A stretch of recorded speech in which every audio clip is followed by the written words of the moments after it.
O, ayan o, pagkatapos matulog, kakain. Ganyan ang buhay ng chika.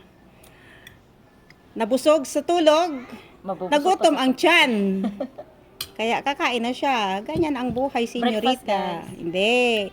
brunch. Actually, nagpapahinga lang yan. Kasi syempre, day off namin, day off nila, day off naming lahat.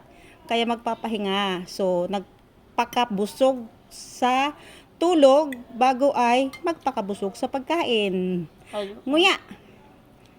Ngam, ngam, ngam. Ngam, ngam, ngam. With kape yan, guys. With coffee. Pero alas 2 na ng tanghali, mga guys. Brunch po, brunch.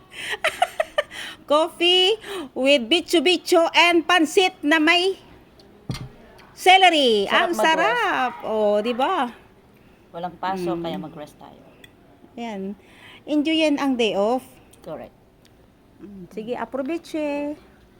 Bon appetit.